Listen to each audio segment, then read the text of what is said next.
नवरात्र का अर्थ है नौ शक्तियों, नौ देवियों से युक्त होना।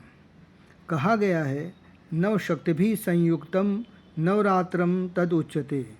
कहने का तात्पर्य है कि एक देवी है, एक शक्ति है जो 9 रूपों में है, उनसे युक्त होना ही नवरात्र का विधान है। एकैव देव देवेशी नवधा परितिष्ठिता। मार्कंडेय पुराण के अनुसार देवी के 9 रूप बताए गए हैं। 1 शैलपुत्री, 2 ब्रह्मचारिणी, 3 चंद्रघंटा, 4 कूष्मांडा, 5 स्कंद माता, 6 कात्यायनी, 7 कालरात्रि, 8 महागौरी और 9 सिद्धिदात्री। 9 देवियों, 9 दुर्गाओं का नवरात्र में पूजन होता है। नवरात्र में 9 देवियों, 9 शक्तियों से युक्त होकर 9 इंद्रिय द्वारों पर विजय प्राप्त करने का अभ्यास किया जाता है। विजयोत्सव अर्थात सम्यक मात्रा में इंद्रियों पर विजय प्राप्त करने के बाद नवरात्र के 10वें दिन शमी वृक्ष का पूजन किया जाता है। शमी के वृक्ष के पूजन के समय ये कहा जाता है कि अमंगलानाम शमनीम दुष्कृतस्य हारिणीम दुःस्वप्न नाशिनीम धन्याम प्रपद्ये अहम शमीम शुभाम। अर्थात हम उस कल्याणकारी भावना को धारण करते हैं जो अमंगलकारी विचारों, कार्यों, अशुभ कल्पनाओं का शमन करने वाली है।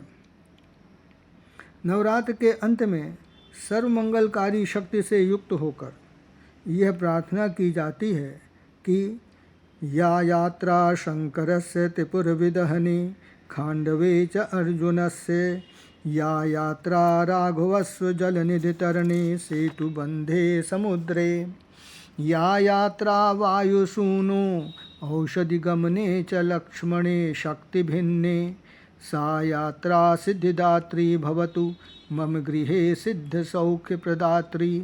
अर्थात जिस भावना से शंकर जी ने त्रिपुरासुर का नाश किया था, जिस भावना से अर्जुन ने खांडव वन का दहन किया था, जिस भावना से भगवान राम ने अगाध समुद्र पर पुल बनाया था, जिस भावना से वायुपुत्र हनुमान जी लक्ष्मण जी के लिए औषधि लेने गए थे, वह भावना मेरे लिए भी सुख प्रदान करने वाली हो।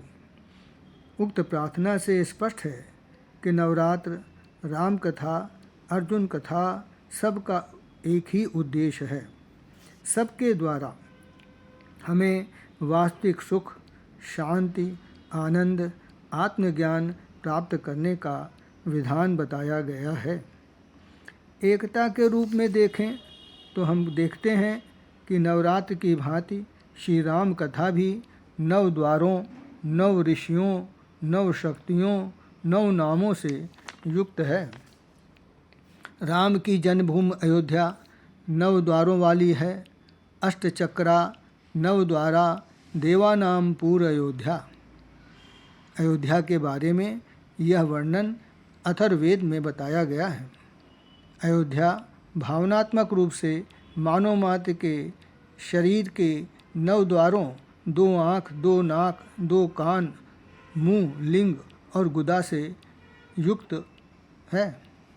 9 द्वारों वाली उक्त शारीरिक अयोध्या में सबके भीतर परमात्मा राम रमण करते हैं, ऐसा अथर्ववेद में बताया गया है।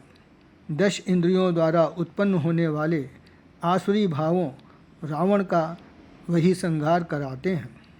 9 द्वारों वाली अयोध्या की देवी सीता आत्मशक्ति हैं, जिन्हें 10 इंद्रियों की अनियंत्रित शक्ति रावण हर लेता है। रावण पर विजय 10 इंद्रियों पर विजय है। राम कथा 10 इंद्रियों पर विजय प्राप्त करने का उपाय है। नवरात्र भी 9 शक्तियों से युक्त होकर आत्मज्ञान प्राप्त करने, इंद्रियों पर विजय प्राप्त करने का विधान है। श्री राम कथा में इंद्रियों पर विजय प्राप्त करने के लिए 9 ऋषियों, 9 प्रकार के ज्ञान का भी उल्लेख है। ऋषि श्रृंगी, ऋषि वशिष्ठ, या वामदेव, ऋषि विश्वामित्र, ऋषि गौतम, ऋषि भरद्वाज, ऋषि वाल्मीकि, ऋषि अत्रि, ऋषि अगस्त्य, ऋषि मतंग के द्वारा राम कथा में ज्ञान देने का कार्य हुआ है। राम कथा के सभी ऋषि वैदिक ऋषि हैं, सबका संबंध वेदों के ज्ञान से है। श्री राम कथा में लीलामयी 9 शक्तियों, 9 देवियों का भी उल्लेख है।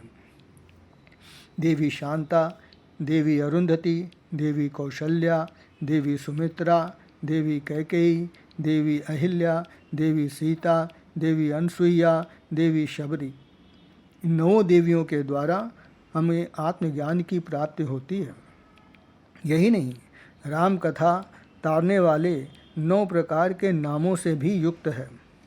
लवकुश, सगर, दशरथ, राम, लक्ष्मण, भरत, शत्रुघ्न, भगीरथ, परशुराम आदि नाम हैं जिनसे आत्मज्ञान की प्राप्ति होती है। 9 द्वारों वाली शारीरिक अयोध्या के विकास हेतु आगम शास्त्र में उत्तम कल के अंतर्गत विशिष्ट 9 दुर्गाओं का उल्लेख मिलता है, यथा रुद्रचंडा दुर्गा, प्रचंडा दुर्गा, चंडोग्रा दुर्गा, चंडनायिका दुर्गा, चंडा दुर्गा, चंडवती दुर्गा, चंडरूपा दुर्गा, अतिचंडिका दुर्गा, उग्रचंडा दुर्गा। कहने का तात्पर्य है कि मानव मात्र के विकास के लिए हमारे यहाँ नवरात्र, राम कथा, रामलीला आदि का विधान हुआ है।